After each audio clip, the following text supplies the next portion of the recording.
Wir haben hier einen wunderschönen AP50. Der ist leider ein bisschen schwach auf der Brust.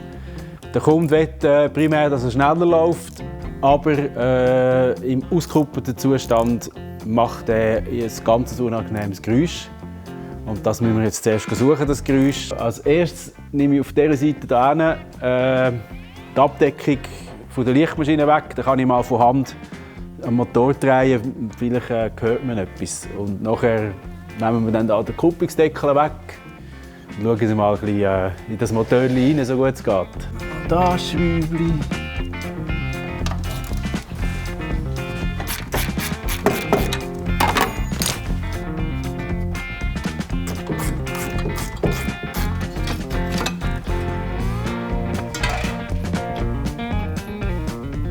Gehört, wie es da Klack macht. Es klackt und es tönt wie Getriebe.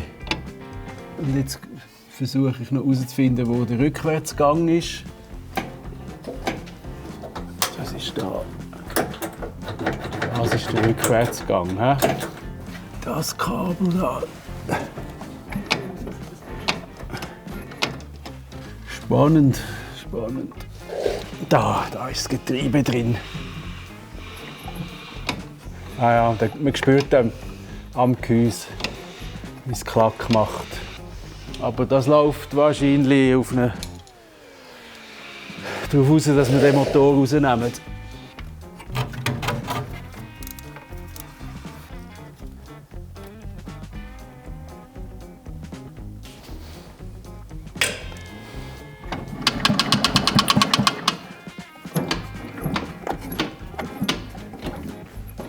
Wenn ich ihn rückwärts versuche zu drehen, was eigentlich müsste gehen.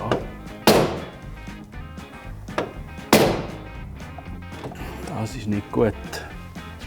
Dann alles abbauen. Ich kann anfangen auseinandernehmen, also den Motor ausbauen. Und das Stahltrab, das ist der Hand-Kickstarter.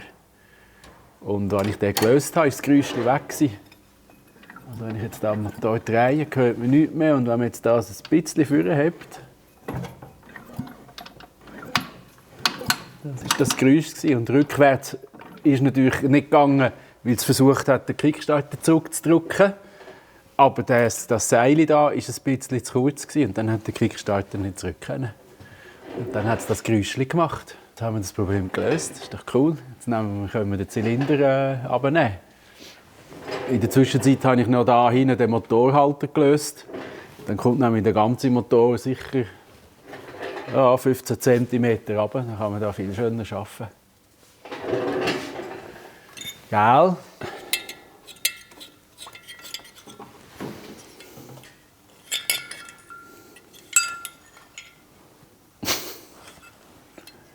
Hat mal jemand eine Dichtung selber gemacht, aus Papier. Aus dem Schulheft ausgeschnitten, ein schönes Linienpapier. Das ist auch mal lustig, was du so findest, oder? Mhm, sehr.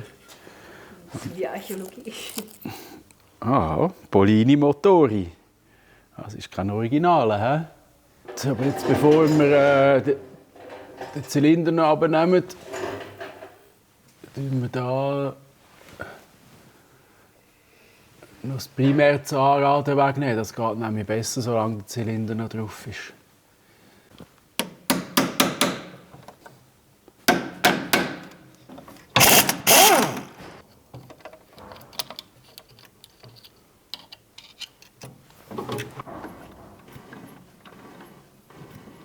So, da hat es eine Stelle, was kein Blechrand hat an der Kupplung. Da kann man es am besten rausnehmen. Das ist das Primärzahnrad. Mit dem kann man die Übersetzung länger oder kürzer machen. Und in diesem Fall machen wir es natürlich länger. Und jetzt nehmen wir gerade noch schnell da hat es noch einen Woodruff-Keil auf der Kurbelwelle. Den nehmen wir jetzt auch noch raus, bevor er da ins Motorengehäuse hineingeht. Ja, der hebt sogar so gut. Also dann müssen wir keine Angst haben. So, tada! Dass du so anschaust. Oder, das ist die Zylinderbohrung. Und da, der Durchmesser, das ist die Bohrung im Gehäuse. Also Da hat am Werk schon viel einen grösseren Kolbenplatz. Piaggio hat das, glaube ich, von Anfang an so konstruiert, dass man da grössere Zylinder drauf machen kann. Ganz leichter Unterschied, oder? Das ist der Original 50 Kubik und der hat 100 Kubik mit gleich viel Hub. Und das ist einfach möglich, weil da ist so viel Zylinderwandung, dass man da einfach bedeutend grössere Zylinder und Kolben verwenden kann. Das ist gewaltig. 6, 7, 8, 9, 10, 11, 12, 13, 14. Also das hat 14 und das, was ich jetzt hier bestellt habe, hat 16, 10. Also können wir dann das noch einbauen. Jetzt ich zuerst noch schnell den Vergaser wegnehmen und alle Schrauben putzen und dann bauen wir es wieder zusammen. Der Motor bleibt ja eigentlich zusammen. Also Kurbelwelle, Getriebe, das bleibt alles am Stück. Und das Einzige, was wir jetzt wechseln, ist der Zylinder und der Vergaser. Den wir die Bedüsung anpassen und natürlich einen anderen Auspuff. Und das ist klassisches Stecktuning, sagt man dem.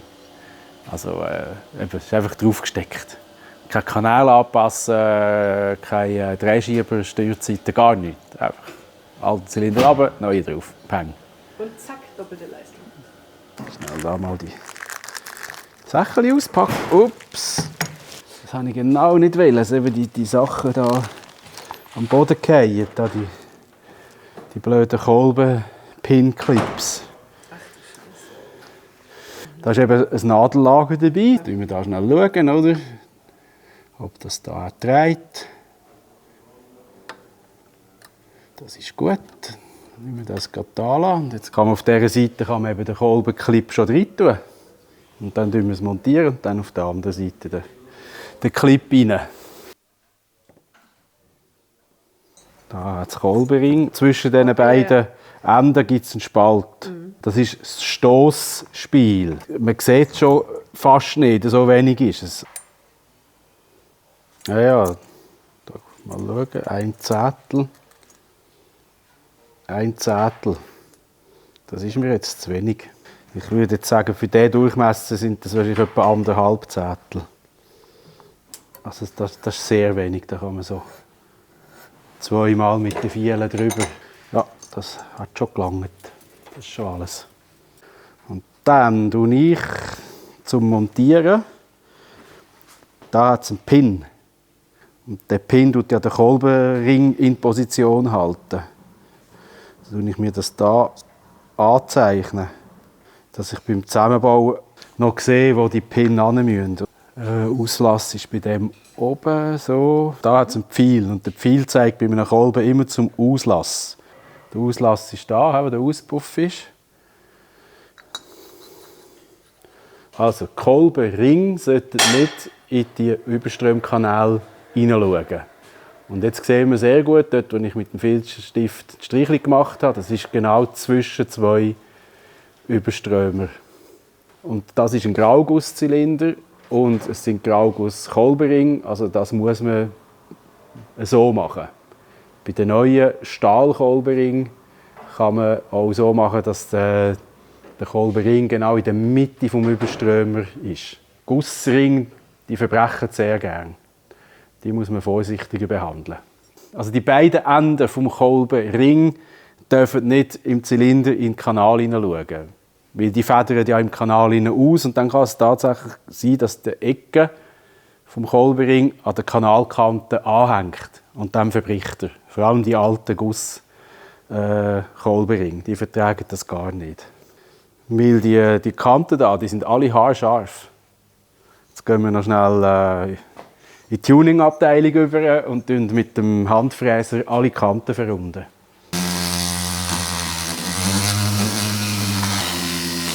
Da müssen wir wirklich nur einfach Kanten brechen.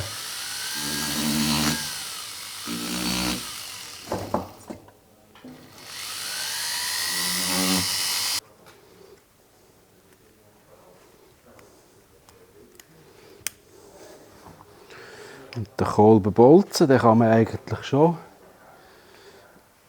auf dieser Seite rein tun. Und da kann man genau schon ein bisschen rausschauen lassen.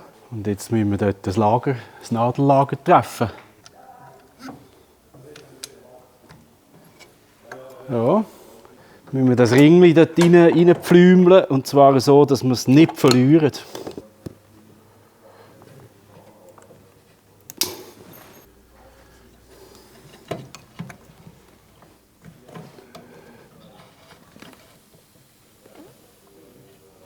Oh Gott.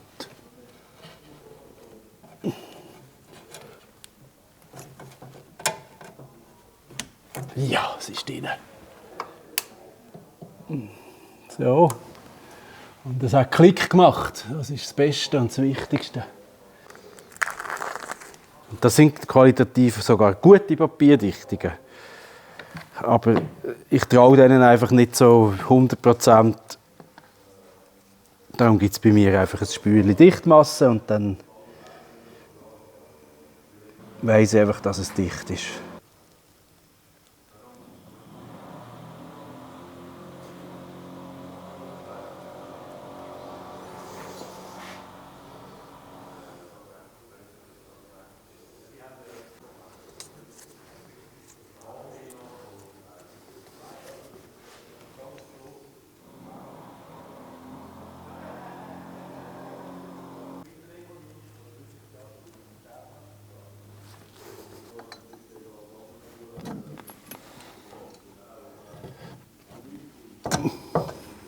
Und da darf man wirklich keine Gewalt anwenden, sonst sind die Kolbenringe kaputt. Also das muss seidefein muss das gehen.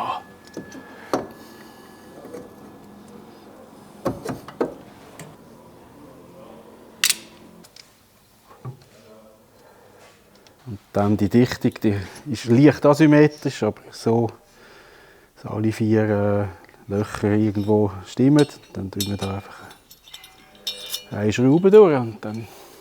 Du siehst mehr mit der Kamera als ich. Aber ich schaue einfach da rein. Aber irgendetwas ist nicht gut an dem Gewind.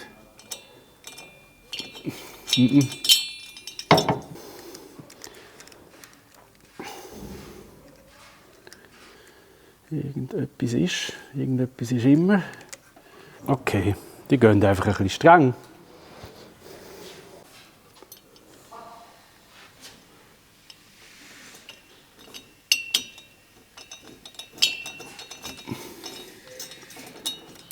Gut, also, ja.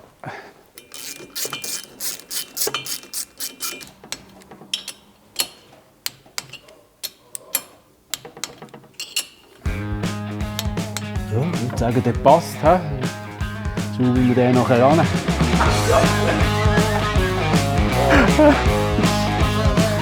So, so.